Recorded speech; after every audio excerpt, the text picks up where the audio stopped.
Good afternoon, friends. Today I received a mail.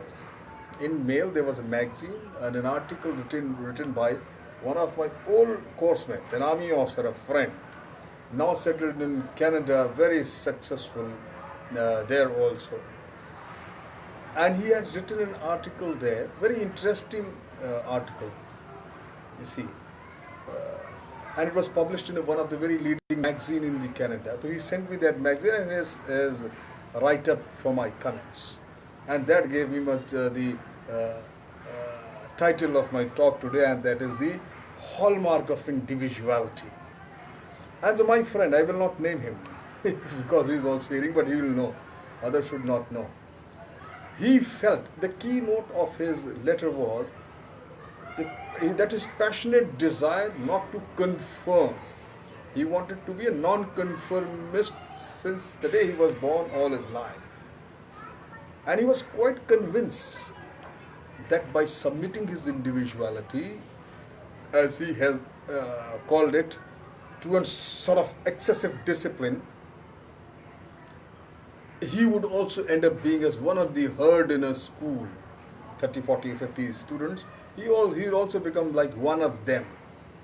That excessive discipline of these schools and colleges will make him lose his individuality. And he has to conform to the general discipline and the desired behavior. And that's the reason he writes that he never liked the schools. In school, he said, teachers are constantly instilling discipline on the children and forcing them to conform to an idea of grooming a responsible citizen, a perfect gentleman. Now, unfortunately, his father was also in army, and he knew his son very well, that his non-conformist idea and the kind of desires he harbors inside. So he forced him to join army, and he became an officer. But the characteristics, now all other readers of his audience may not know his the true this thing, but I know even thereafter what happened. I knew more than that. Besides his idea of being non-conformist, he also had the desire, a hidden desire, not only not to conform, but a very undercurrent in his mind all the time playing, that he believed himself a slightly superior than others, and everybody else he is better than others. It's a good thought, but excessive obsession, this thought, is certainly not good. Not only did he like this feeling of difference, but he also tried to keep himself aloof from the crowd, from the rest of the people, and always standing. You will be seen that he'll be sitting alone in an officer's mess in a table away. He will pick up a drink from the bar or call the waiter, bartender, to bring him somewhere else where the people are talking. He'll be noticed standing alone. You see, now what happened? His attempt to keep himself away from people, just to confirm his belief in non-conformist, he was actually, I feel, it was not an individuality at all. Because ultimately what happened? This factor of his, he not only had a failed, unsuccessful career in army and also a failed marriage. It was not individuality he was cultivating, my friend. It was actually a very unhealthy self-image. Very unhealthy, and that is certainly harmed his future. And it did. We need to get it very clear in our mind, my friends. हर एक बात पे कहते हो कि तू क्या है, तुम ही कहो कि ये अंदाज़ गुफ्तगू क्या है. Every time you keep on saying, well, what are you? It's only me, nobody else. This is not the way of even talking, and this is not the way of even behaving. We need to very clear in our minds that individuality, what individuality really is. It is not conformity that was that we carry a negative belief in our mind. Individuality means having a certain quality, something in you which without being without being you quite aware of it. You don't know, and it is natural. You have got a pimple. It is just there, and it's just time. You speak in different some specific accent. It is there. You don't know. It is happening. Some gestures, some body movements, grimacing. You see. So these are which comes naturally to you. You are not being quite aware of it, or you are not consciously doing anything to bring it about. Doesn't something it happens something in a very subtle way. It makes you a person different from other, and you automatically comes up as a beacon in the crowd. Another friend of mine who okay, I will not name him again. I call him Suresh. There are things. This guy very meticulous, very good in communication, very impeccably dressed everywhere. He behaved in a wonderful manner, and he had, you see, and Suresh was certainly not a non-conformist. He has been educated to conform both at home and at school. At home, he had a firm but very loving parents. And in school, he had all the discipline any schoolboy needs. What was it then that set him apart from others and gave him that appealing individuality? My friend, it was when I got to know him better that I realized what it was. It was actually his emotional maturity. Let me tell you in a nutshell what that means. An emotionally mature person is one who has got to know himself as he really is, faces up bravely to his limitations, whatever they are, tries his best to rectify them or minimize them, and then acknowledges and accepts the result as part of his personality, and tries to be happy and himself as he is. And that was what Suresh has done for himself. Suresh was quite an ordinary looking chap. In build, he was small, almost puny. And this drawback initially used to make him who had always longed for a good physique, feel miserable and inferior. However, he didn't allow these feelings to bog him down.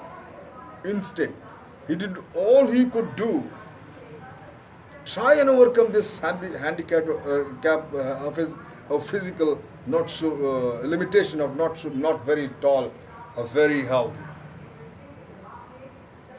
He swam, sprinted, pole vaulted, and did bodybuilding exercise very regularly and sincerely, consistently. But all to no avail. He stayed the same puny, sharp, same. There is no improvement in his physical looks, at least. He must have developed quite a lot of stamina, surely. But then, what did he do? He didn't sulk at all. He didn't turn bitter. He didn't acquire a whole new of inferiority complex or become non-conformist. No, on the contrary, this was when he took his first step towards acquiring emotional maturity. क्या किया उसने? पहली चीज, first, he faced up bravely to his handicap and acknowledged it as a part of his personality. And then he accepted himself.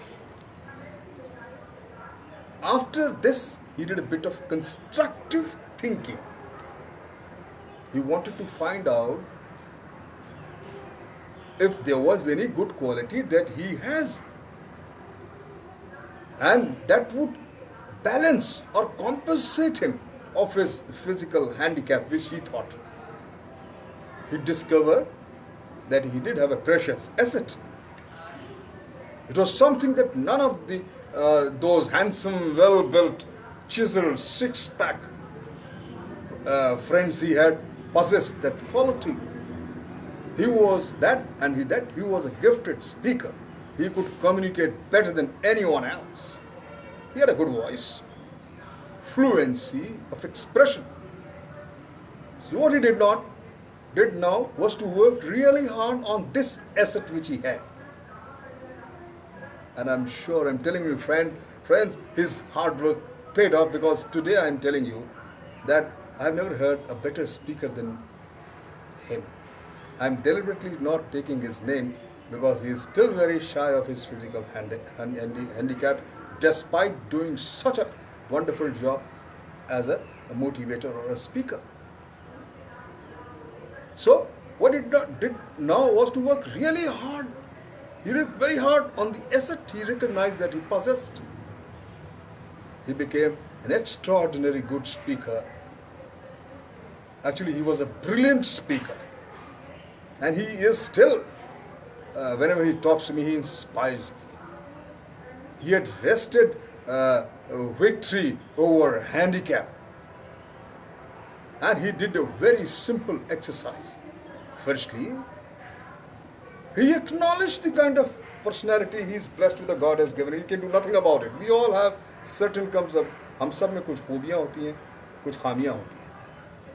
If you're born with something, you can do nothing about it. It is better to accept it and focus on things which you feel, जो आपकी खूबियाँ हैं, जो assets हैं, focus on those, how you can build upon that.